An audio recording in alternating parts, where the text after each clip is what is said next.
Diz assim então a palavra de Deus, o apóstolo Paulo, escrevendo essa carta aos irmãos de Roma, falando sobre a nova vida que Jesus nos proporciona. Verso 1: Rogo-vos, pois, irmãos, pelas misericórdias de Deus, que apresenteis os vossos corpos por sacrifício vivo, santo e agradável a Deus, que é o vosso culto racional, espiritual. Verso 2: E não vos conformeis com este mundo, ou século, mas transformai-vos pela renovação da vossa mente, para que experimenteis qual seja a boa, agradável e perfeita vontade de Deus. Após a leitura desses dois versículos, a gente percebe que o apóstolo Paulo tem um propósito muito exclusivo, único, porque ele começa usando uma palavrinha muito forte. E qual é essa palavrinha? Paulo aqui está orando. O apóstolo Paulo aqui ele está agonizando, gritando, implorando. Ele diz: pelo amor de Deus, rogo-vos, é a palavra. Quando nós nos deparamos com essa palavrinha, que vem ao nosso coração, o apóstolo Paulo está dizendo: olha, preste atenção. Paulo está dizendo assim: eu apelo. Quando alguém chega para você e faz um apelo para você, como é que você se sente? Quando alguém talvez chama você num canto, ao pé do ouvido, e diz: por favor, eu estou inserindo, eu estou agonizando, eu estou pedindo por favor, eu estou implorando, eu estou fazendo um apelo. Com certeza o apóstolo Paulo, começando o capítulo 12, falando isso, ele tem muitas verdades a declarar, porque ele mostra o desejo íntimo do seu coração. Quando alguém diz que está implorando, rogando, suplicando, é porque ela tem algo a dizer que é extremamente importante no seu coração. Arde esse clamor no seu coração. E é gostoso estudar sempre o texto, biblicamente, aos domingos, de uma forma expositiva. Porque agora a gente tem uma vírgula e em algumas traduções está porque. Na nossa tradução está pois. O que significa esse pois? Paulo então fala: eu oro, eu agonizo, eu imploro, eu faço um apelo, pois. Quando o apóstolo Paulo fala pois, ele está fazendo referência aos 11 capítulos que ele já havia dito. Esse pois, ou por que eu estou rogando, irmãos? Ele fala: porque já usei 11 capítulos para mostrar a doutrina de uma forma prática, não, mas de uma forma teórica. E a gente começa a pensar aqui, junto comigo, esse pois, Paulo está se referindo a doutrinas teóricas, e quais são elas? Com certeza o apóstolo Paulo está se referindo do capítulo 1 até o capítulo 4, Paulo disse sobre a ira de Deus. Então quando Paulo fala, irmãos, eu peço por favor, eu oro, eu rogo, eu imploro, eu faço um apelo, porque eu disse sobre a ira de Deus. Eu falei sobre a certeza da salvação que nós temos em Deus. No capítulo de 1 a 11 eu falei sobre a certeza não só dessa salvação, mas de ter uma vida de santificação. Eu dei o exemplo do povo de Israel. Fala também sobre essa segurança, essa certeza, mas também fala sobre a conduta do cristão. E nesses 11 capítulos, Paulo falou sobre doutrinas básicas de que Deus proveu Jesus para nos salvar. De que a cruz e Jesus é suficiente. Paulo havia dito também sobre a justificação, de que somos declarados justos em Cristo Jesus. Paulo também disse sobre a eleição, de que Deus te escolheu antes da fundação do mundo para ser salvo por Ele. O apóstolo Paulo também fala sobre a fidelidade de Deus diante de tantas verdades, de que somos abençoados pela sua grandeza. Irmãos, nesse momento tão único na nossa vida, em que a gente para meditar na Escritura, eu vejo Deus me chamando e falando assim, olha aqui para mim. Paulo está dizendo, eu faço um apelo, eu estou implorando, diante desse Deus tão majestoso, tão grande, que nesses 11 capítulos com doutrinas teóricas, capítulo 12 até o capítulo 16, ele vai falar sobre as doutrinas na prática, e nós só temos 2 versículos hoje.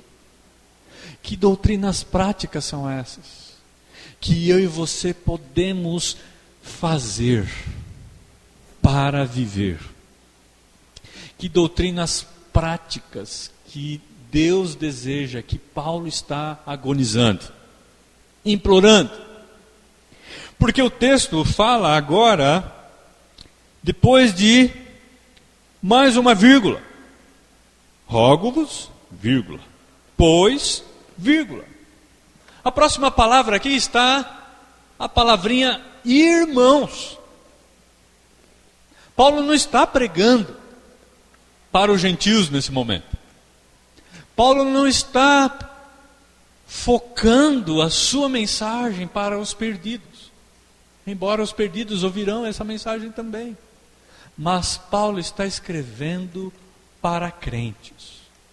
Ele agoniza, ele fala, eu imploro, eu faço um apelo. Depois ele fala, pois, ele faz referência aos 11 capítulos que ele escreveu, que nós já vimos um pouquinho. Mas agora ele chega para mim e para você, irmãos. E eu espero que você nessa noite se enquadre como irmãos. Porque se você não é irmão, você também vai ouvir o que ele está dizendo aos irmãos. E quantos não querem ouvir que essa mensagem é para ele ou para ela? Porque não querem se enquadrar dentro dessas doutrinas práticas. E nós sabemos que tem pessoas que falam que é loucura o evangelho. Não, eu não vou seguir a Deus. Não, eu não vou congregar. Deixa Jesus para mais tarde. Mas agora quando nós ouvimos ele chamando no particular, no pessoal, no plural, irmãos, é com você que eu estou conversando essa noite, não tem como nós fugirmos, porque é para nós. Amém? É irmãos, é para você. E olha só o que o apóstolo Paulo continua dizendo.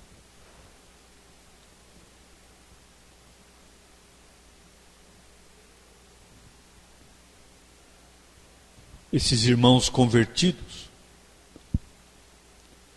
conectados, não são pessoas que rejeitam essa verdade. O texto diz, depois de mais uma vírgula, pelas misericórdias de Deus. Uau! Nós vimos aqui que a palavra misericórdia no plural não se refere às pessoas, de que as misericórdias de Deus é para todos, são várias misericórdias. A misericórdia de Deus é uma só, Ele tem misericórdia.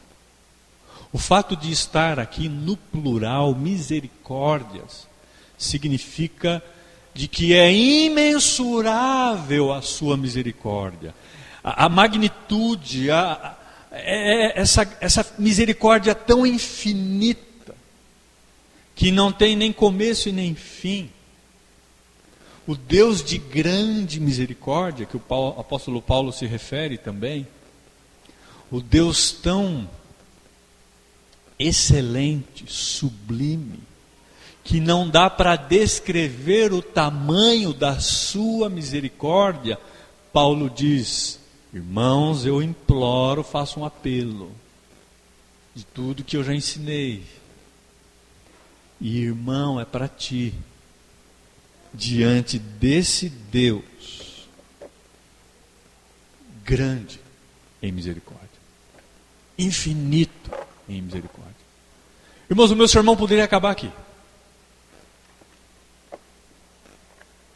E eu e você sairíamos daquela porta, e ao deitarmos no travesseiro hoje, eu quero crer, você e eu ia pensar o seguinte: a misericórdia de Deus é derramada sem limites para a minha vida. O que mais você quer? Pergunte para você mesmo. Você precisa de mais algum aditivo? Um complemento? Aqueles que malham, né, e buscam suplemento para ter mais vigor e força. Será que eu e você precisamos disso? De algum aditivo, de algum complemento, de algum suplemento? Porque a misericórdia de Deus não basta para mim? Irmãos, quando nós entendemos que a misericórdia de Deus é tão grande e é usada no plural, é como o apóstolo Paulo mesmo disse: a sua graça me basta. Porque a sua graça está de mãos dadas com a sua misericórdia. Mas o texto continua. E nós não paramos aqui na misericórdia. O Deus de misericórdias, que apresenteis os vossos corpos, começa a tomar uma direção o nosso sermão. Porque ele está implorando, fazendo um apelo, um clamor a tudo que ele ensinou a nós, diante desse Deus grande, rico em misericórdia. E aí ele vem. Por isso nós vamos meditar em 3 clamores, 3 apelos, 3 gritos de suplico aos cristãos. Por que aos cristãos? Porque Paulo está se referindo a crentes, aos irmãos. Você sabe que eu fico triste ao olhar esse texto? E talvez você possa olhar para mim e ver: o pastor está triste hoje. Talvez você fale assim: olha, eu nunca parei para pensar. Conheço esse texto de Romanos capítulo 12. Já até decorei. Mas por que esse texto nos entristece? E eu tenho certeza que o apóstolo Paulo também, ao ensinar esses 2 versículos, ele estava muito triste. Irmãos, é verdade ou não é que nós, diante de um Deus tão grandioso como nós falamos de misericórdia, o apóstolo Paulo precisa, o pastor Marcos, agonizar aqui na frente, implorar, fazer um apelo para que a gente obedeça a Deus, obedeça a palavra de Deus? Entenderam agora? Paulo está triste porque ele não precisava implorar, suplicar, apelar, clamar. Porque nós já temos um Deus tão rico em misericórdia, que isso já nos levaria à rendição, à humilhação, à obediência a Ele. Mas mesmo assim o apóstolo Paulo vai pedir, por favor, meus queridos irmãos, é com você e é comigo. É para mim também. E eu me entristeço porque eu tenho que ouvir isso todos os dias.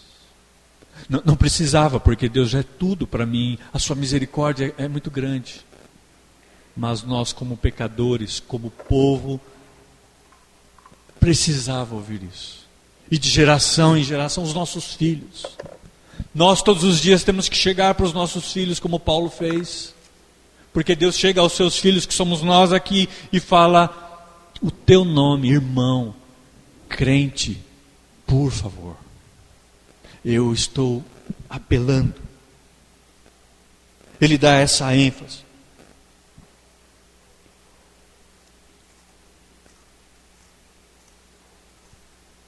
E aí temos então, no verso 1,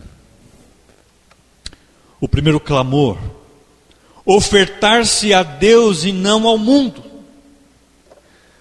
Ofertar-se a Deus e não ao mundanismo. O que é ofertar-se?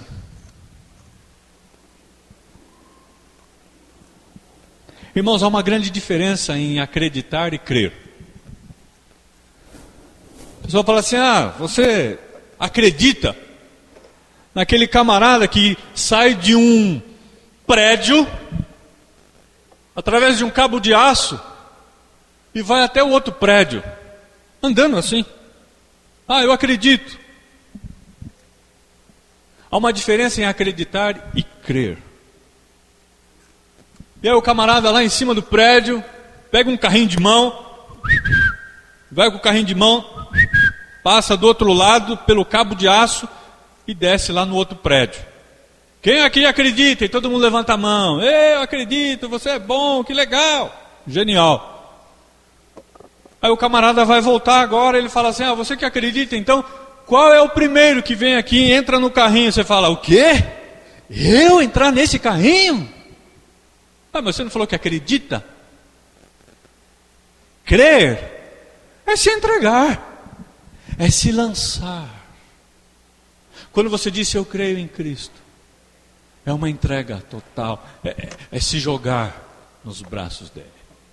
Por isso esse rogo é para aqueles que de verdade creram em Cristo, e que ele diz: agora então, não só entregue, oferte tudo o que você é, o que você tem, o que você pensa, o que você faz.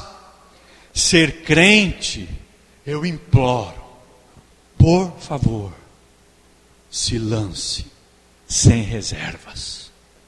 Creia em Deus, por favor.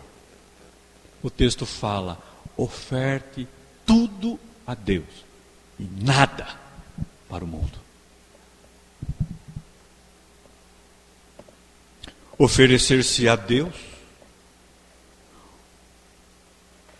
está no plural, irmãos. Ofereçam-se a Deus. Eu insto, eu apelo, eu imploro, eu clamo. Por que tudo isso?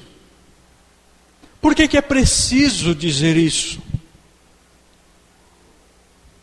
Por isso que nós ficamos tristes, o pastor fica triste. Porque é uma vergonha ouvir isso de Deus. Deus não merece a nossa desobediência. É uma vergonha eu ter que ouvir Deus falando: Marcos, eu rogo, eu estou agonizando, por favor, socorro, obedeça. E Deus então insta para nós que nessa noite, de hoje em diante, oferte-se a sua vida a Deus, não mais. É uma vergonha ter que ouvir isso diante de um Deus que já tem feito tanta coisa, que é o Deus de misericórdias, o Deus grande, imensurável. Nós somos teimosos. Saúde. Nós somos tão teimosos que nós precisamos ouvir esse apelo de Deus. A todos nós que somos abençoados diante das suas misericórdias. E aí continua o texto. Que apresenteis os vossos corpos. Apresenteis os vossos corpos, está na ideia de então ofertar o meu corpo, a minha vida, a minha alma, tudo que existe e funciona em mim. O que é que existe e funciona em você? Até o seu suor, até a ponta da sua unha, até o fio do seu cabelo. Será que tudo que há no meu corpo, na minha alma, tudo que existe e funciona em mim, tem sido ofertado para Deus? Uau! Você sabe o que acontece quando chega no ano, no finalzinho de 2021, dezembro, e entra dia 1º de janeiro, que ninguém lembra o aniversário da Nice? Complicado fazer aniversário na virada do ano, não é? Aí chega no começo do ano, não, porque esse ano eu vou ser um cristão. Se você for esperar 2022, 23 e seja qual for, é só olharmos para trás. Será que no ano de 2020 ou 2021, que já se foi mais da metade do ano, e eu estou esperando o quê? Para ofertar a Deus e não mais ao mundo, a minha vida, a minha alma, tudo que existe funciona em nós. E ele fala isso, implora, porque há crentes, há irmãos que não se jogam, não se lançam, não ofertam. Buscam agradar a si mesmo ou o mundo. Estou na moda. Você viu como é que eu estou me vestindo? Porque eu estou andando conforme aquela atriz. Porque quando eu pego e ando, cumprimento, converso, eu pareço com quem? Estão longe de se ofertarem para Deus. Essa semana conversando com o Felipe, né, Felipe? É difícil a gente poder discernir um cristão. Às vezes era mais fácil discernir um cristão pela bebida que ele tomava, a forma como ele caminhava, ele se vestia. E hoje tem tantas pessoas aí que se dizem cristãos, em rodas, em bebidas, em vestimentos. É difícil. Por isso rogo-vos, por isso eu imploro, se você realmente é um cristão, que ame a Deus, se lance, oferte a sua vida, não a si mesmo. E é hoje, agora. Não se importe com os outros. Mas quando fulano mudar, eu mudo. Não. Quando alguém me enxergar, eu vou mudar. Não. Apresente as nossas vidas, o nosso corpo, está dizendo a igreja, por sacrifício. Paulo está falando isso porque É muito difícil nós olharmos para o Antigo Testamento e ver que quando eu queria me ofertar a Deus, e eu decidia fazer isso, eu pegava um cordeirinho que não tinha nada a ver com meus pecados, eu tinha que matar ele, botar fogo, aquela fumaça subia como um aroma, incenso a Deus, e Deus então perdoava e via que eu me ofertava a Deus. Agora, não é mais um cordeirinho morto. Agora, olha para mim, é você. E Deus não quer você vivo ou morto. Porque morto não tem sentido. Deus quer você vivo, salvo, santo, edificado, alicerçado, frutificando, com a missão de ser útil para o mundo. Não quer você só vivo. Se converteu, agora tem uma nova vida. Não. É muito além do que isso. Sacrifício morto não tem sentido nenhum. Um sacrifício morto. Pessoas que se dizem crentes, você olha para a vida, está mais morto do que vivo, não é verdade?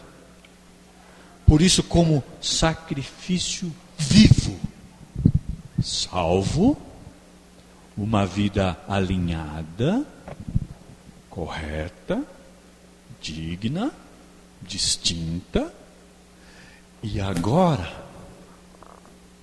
eu e você sacrificar a nossa vida, que é tão pequenininha, para Deus, estou fora. Por isso que o texto está se dirigindo a quem é realmente um cristão. Porque quem não é, que brinca com Deus de ser crente, quando ele ouve essas palavras, ele fala assim: com licença, deixa eu ir embora do culto, porque eu não estou disposto a ofertar-se a Deus tudo que tenho, tudo que faço, tudo que penso, tudo que existe, tudo que funciona em mim, até no aroma. Paulo diz que nós temos que ser um bom perfume, um aroma suave, um bom perfume de Cristo. Que nós temos que vazar, transportar, transbordar, inundar aqueles que chegam até nós e falam: você realmente é diferente. Como a palavra de Deus cita várias vezes, olha, eram homens sem cultura, homens iletrados. Mas uma coisa eu sei, esses homens andavam com Jesus. A Bíblia diz isso. A gente poderia deixar para domingo que vem falar sobre o segundo, para o outro domingo falar do terceiro, porque só nesse item a gente poderia falar aqui mais de 2, 3 horas. É difícil eu falar isso de púlpito. É uma vergonha para nós crentes. Temos que ouvir isso de Deus. Eu tenho que ouvir todos os dias. Deus está dizendo: eu peço, por favor, eu estou orando por você, para que cada um de nós possamos acatar e obedecer. Não só como sacrifício vivo, o texto continua: santo. Que sacrifício santo é esse? Agora não é mais um animalzinho morto, é eu e você que temos que nos ofertar vivos para Deus. E agora santo.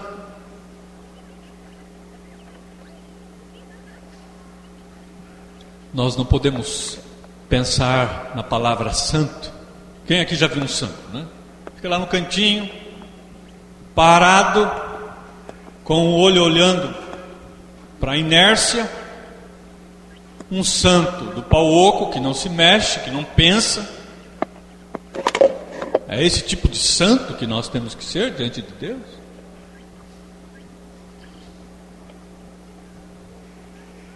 Oferecer como sacrifício vivo, santo, com toda a nossa disposição, com todo o nosso vigor, com toda a nossa força. Paulo disse que nós devemos amar a Deus de todo o nosso coração, de toda a nossa motivação, intenção. Sabe quando seu time faz gol? Gol do Santo! O que é isso? E quando nós temos que servir a Deus, não vai dar, eu vou pensar, põe meu nome aí, eu vou orar, e passa 2021, 2022, quando começa o ano, esse ano ficou para titio, para titia já há muito tempo. Santo. Realmente nós precisamos ouvir isso, porque muitas vezes nós somos como uma imagem parada, estática, e esquecemos de que ofertar a nossa vida.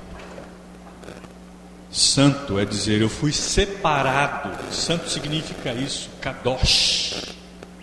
Eu fui exclusivamente separado para me entregar ao reino de Deus, sem reservas. Quando Deus está dizendo, o apóstolo Paulo está dizendo, para que nós venhamos a nos ofertar como um sacrifício vivo a Deus e agora santo, ele fala assim, olha, você sabe que o cordeiro ele subia no altar morto, agora você e eu subamos no altar de Deus vivo. Vamos lá, galera? E talvez o seu altar diante de Deus, você fica procurando qual altar que é.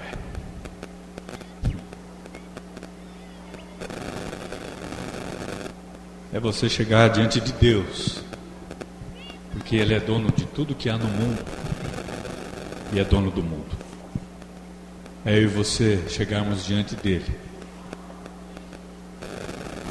e falar, Senhor, ai de mim, como Isaías fez, e depois, eis-me aqui. Pega a minha vida, faz o rebuliço, porque eu quero estar separado para servir ao Senhor de hoje em diante até a morte. Você prestou atenção no corinho que nós cantamos aqui? O final dele diz, vou te servir até o fim. Que fim é esse? Espero que seja até a volta dele. E não servir até o fim, quando vir os problemas eu paro. Ou o fim, mas eu não estou bem de saúde. O fim, olha, cuidado com o fim. O que temos feito em 2021 até agora?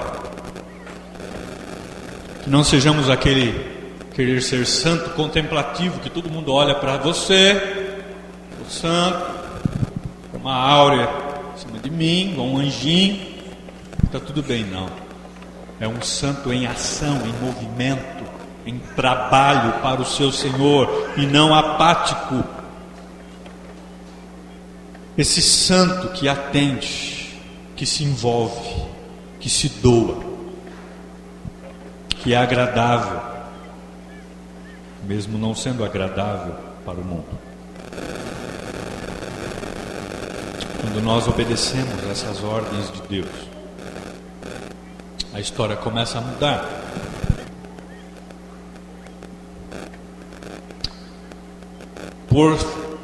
Pelo fato de ser vivos, uma oferta viva, santa, agradável a Deus.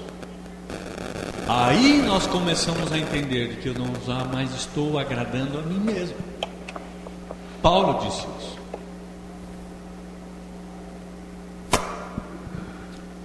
O apóstolo Paulo está orando, agonizando, e quando ele fala, nós podemos ser agradável a Deus, que é o vosso culto racional.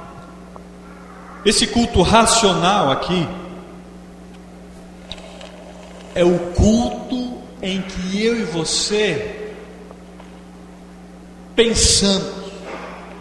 É um culto pensante. O culto racional aqui está se referindo a um culto espiritual, em que eu uso a minha razão e falo: eu estou disposto, Senhor, eis-me aqui, a me lançar, ofertar, porque vai valer a pena. Não mais. E aí eu e você começamos a raciocinar, a pensar, não só com a mente. É um culto que vai bem além do que a mente. Porque quando fala culto racional, é um culto que você usa a sua razão, sim, mas ele diz: agora eu estou tendo um culto racional em que eu vou usar a minha razão, a minha mente. Preste bem atenção. Para que a minha razão, a minha vontade, seja imaculada. Seja a minha vida sem decência. Para que eu use esse culto racional não com uma vida na bagunça, uma vida reta como uma flecha. Eu vou usar a minha razão, esse culto espiritual, que é a minha vida ofertada a Deus, de se dispor e ofertar o melhor. Por isso, eu não posso estar com manchas. Eu sou uma noiva ataviada, pronta para o casamento. Eu tenho que me cuidar. Timóteo disse para Paulo, Paulo disse para Timóteo: cuide de ti mesmo, irmão. O próprio apóstolo Paulo tinha Tito que chegava para ele e falava: cuide de você, e também da doutrina. A gente nunca vai ver uma noiva descabelada, andando mancando. E eu esperando o Senhor Jesus voltar, com um culto racional, usando a minha razão para a decência, para a ética, para a moralidade, de me mergulhar por inteiro nesse serviço agradável a Deus. É realmente um culto de se pensar no que eu quero para a minha vida. Tudo o que aconteceu em 2020, 2019, eu não sei como é que está a sua vida, mas que daqui para frente, não espere 2021 acabar. É hoje, é agora. Que eu possa pensar, raciocinar e decidir diante de Deus. Eu me oferto como sacrifício vivo, santo e ser agradável a Ele e não para mim. Por isso que quando nós fazemos isso, a minha meditação terá prazer, o meu louvor será agradável a Deus, porque eu tenho prazer no louvor. Mas na hora que está louvando, aí o culto não vai acabar. Na hora que está louvando, conversa com fulano. Na hora que está louvando, vai tomar água. Na hora que está louvando, vai no banheiro. Na hora que está... Meu, o que é isso? Na hora que está pregando,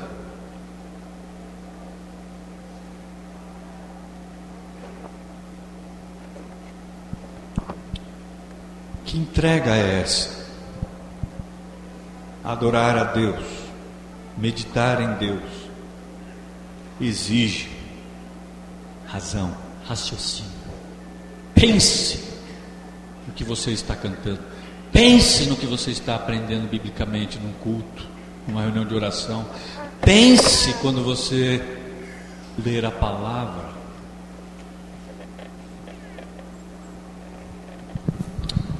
Segundo clamor: está no verso número 2. E não vos conformeis com este mundo, e não vos conformeis com esse século. É o clamor que diz bem assim: não aceitar as ofertas mundanas. A gente não precisa sair daqui, o mundo já vai te ofertar tantas coisas.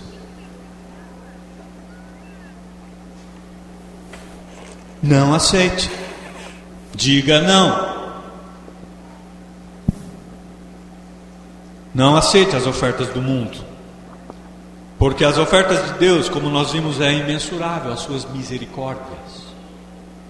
O que Ele fez do capítulo 1 até o 11, que nós já falamos aqui. Quantas coisas Ele é e Ele faz.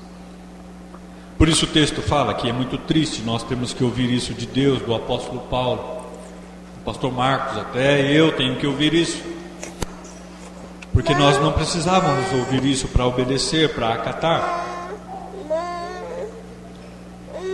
É triste porque muitos irmãos têm abraçado as ofertas do mundo, os padrões do mundo, que não são padrões, são podrão. Tudo é podrão, não é padrão. E no verso 2: não torne forma do mundo. Verso 2: e não vos conformeis com este mundo. Se conformar é entrar na forma do mundo. O mundo tem as suas formas. Quando eu e você entramos na forma do mundo, nós parecemos mundanos. O mundo tem a sua forma de pensar. As pessoas pensam como o mundo, têm razões como o mundo, têm palavras como o mundo, tem gírias como o mundo, tem atitudes como o mundo. E Paulo diz: não vos conformeis com este mundo, não vos conformeis com esse século. Não entre na forma que daqui a pouco você está falando como eles falam, agindo como eles falam e pensando, imitando. É assim ou não é?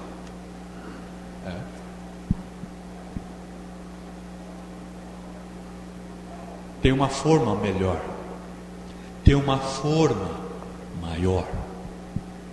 Deus diz: entre na minha forma, se pareça comigo.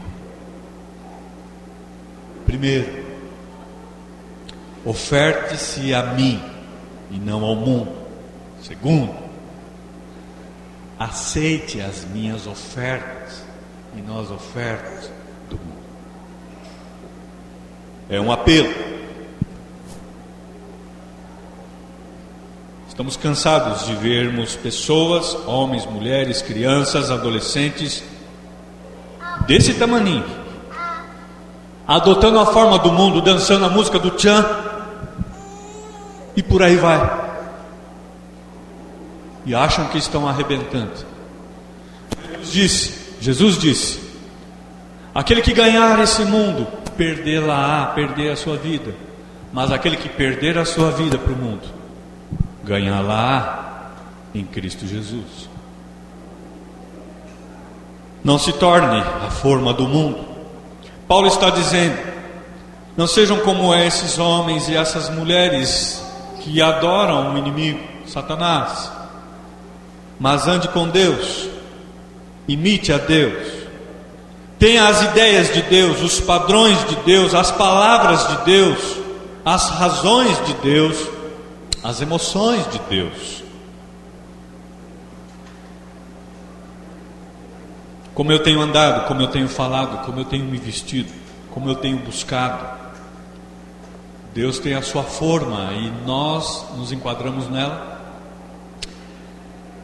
A sua palavra é muito mais segura e verdadeira.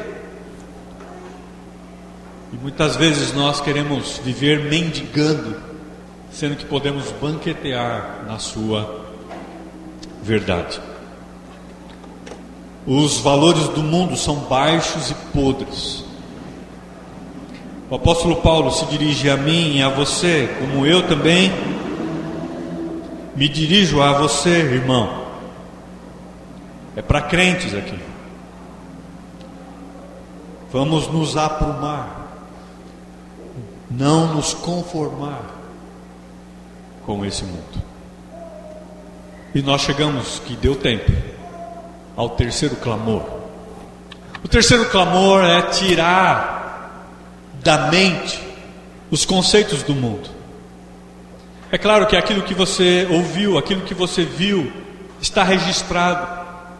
E como é difícil arrancar isso agora. Mas o apóstolo Paulo, o nosso Deus, diz: eu rogo, eu faço esse clamor, eu imploro, por favor, tire da sua mente os conceitos mundanos.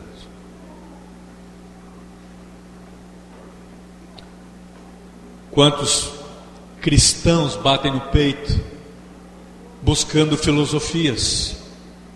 Como a palavra de Deus fala que nos finais dos tempos muitos procurarão viver as filosofias mundanas, as ideias, princípios anti-Deus, a antiética.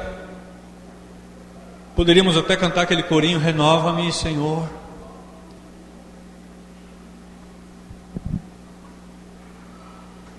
É um momento, irmãos, em que nós chegamos diante de Deus, diante da nossa família, diante da igreja. Checkmate. Como eu tenho vivido? Como eu estou? E se nós colocarmos em prática essa teologia prática que nós estamos vendo do capítulo 12 até o capítulo 16, de arrancar da minha mente esses conceitos mundanos, eu vou começar a colocar então a verdade de Deus, quando eu ouço Deus, quando eu leio a Escritura, quando eu decoro um versículo, ao ponto de colocar essas verdades em mim e de ficar encharcado e inundado.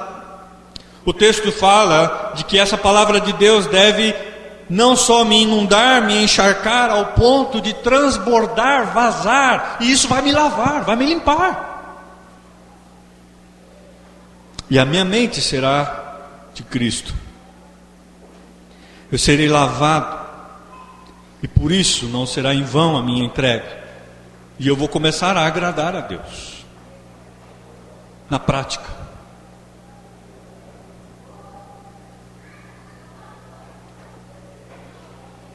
Que essa palavra de Deus nessa noite venha te encharcar, venha te inundar. Que essa palavra de Deus nessa noite venha te lavar.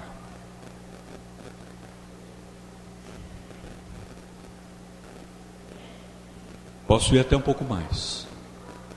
Que a palavra de Deus seja como uma alavanche, uma corrente, um tsunami que vem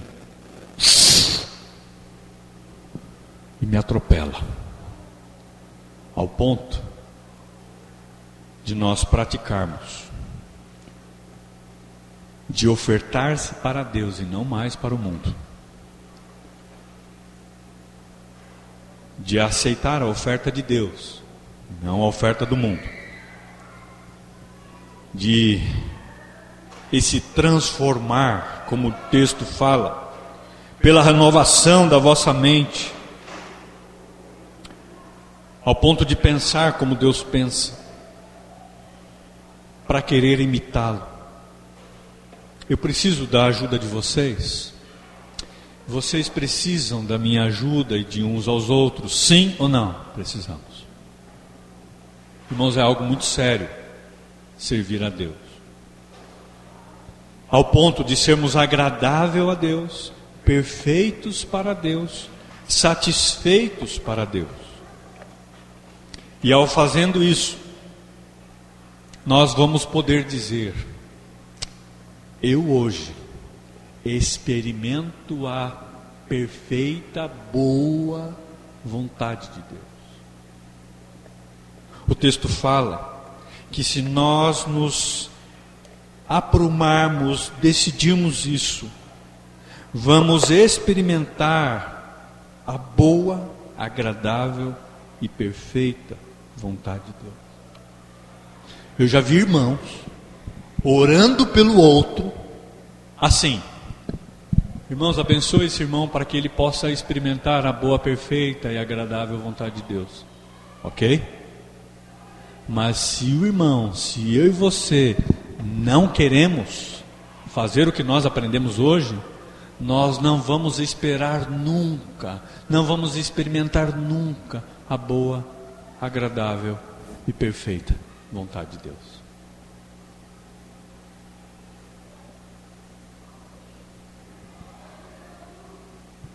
A rainha Vitória foi visitar uma senhora. Muitos já ouviram essa história. E essa senhora era uma viúva, muito crente. E ninguém conseguia pegar aquela viúva, pelo fato dela ser muito crente. E as pessoas a cercavam por imitar aquilo que nós estamos ouvindo hoje. E um dia a rainha Vitória foi visitar aquela viúva. E quando ela foi embora, mal a rainha Vitória estava indo embora, as pessoas chegaram na porta da viúva e bateram na porta dela. E fizeram uma pergunta. Olá, tudo bem? Boa tarde. Qual foi o hóspede mais importante que você já recebeu? Sabe o que ela disse? O hóspede mais importante que eu recebi na minha casa foi a rainha Vitória. Ah, é? A rainha Vitória? Sim, foi a hóspede mais importante. Ah, então nós te pegamos, porque tudo que você fala é Jesus. Pensamos que você ia dizer que o hóspede mais importante da sua vida e que veio até você é Jesus. E você não disse isso. E ela respondeu: quem disse que Jesus é o meu hóspede? Jesus não é o meu hóspede. Jesus é o dono dessa casa, o dono da minha vida. Ele mora nessa casa. Ele mora na minha vida. A minha casa, se Jesus fosse hóspede, estaria limpa de vez em quando. Mas o fato dele morar aqui, a minha casa é limpa. A minha vida é limpa. Porque um dia eu me lancei como oferta a Ele e não ao mundo. E eu me moldei a Ele e não ao mundo. E a minha mente é dele e não do mundo. Ok? Lindas palavras. Irmãos, quando as pessoas chegam na minha casa e na sua casa, o resumo do sermão está aí. O que é Jesus para você e para mim? O que é Jesus na nossa igreja? O que é Jesus na nossa família? Eu vou além. Talvez eu e você possamos falar: Ele é dono. Ah, Ele é rei. Ele é tudo para mim. Mas como nós acabamos de ouvir, isso só será real, de fato e de verdade, quando nós, eu e você, experimentarmos verdadeiramente a boa, agradável, perfeita vontade dele. Você quer continuar sendo um cristão? Você quer continuar ganhando tempo sentado nesse banco duro, de ter que perdoar alguém, de ter que amar os seus inimigos, orar por aqueles que vos perseguem? Estamos dispostos a fazer tudo o que o mestre mandar? Foi isso que Maria disse na primeira multiplicação dos pães: faça tudo o que o mestre mandar. Eu e você precisamos fazer tudo isso. E ele ordenou, ele mandou, ele apelou.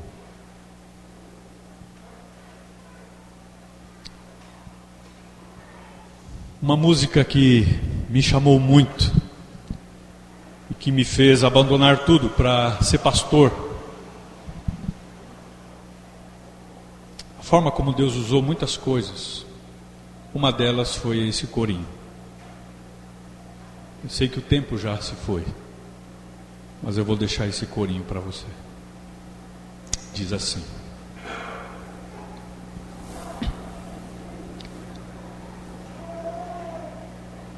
se você quiser fechar os seus olhos, baixar a tua cabeça, faça isso.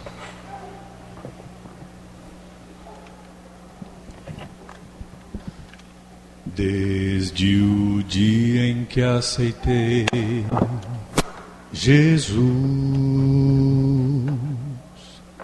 um novo mundo se abriu para mim. Não podia imaginar que Jesus fosse assim. Tantos sonhos já não valem mais. Os meus pecados eu deixei para trás. Quero andar em teus caminhos, Senhor. A este mundo revelar teu amor. Como a chuva cai do céu, dando a vida onde caiu, quero ser um mensageiro a te servir. Há tantas vidas para salvar, se não for por mim, por quem será? Eis-me aqui, Senhor, eis-me aqui, Senhor.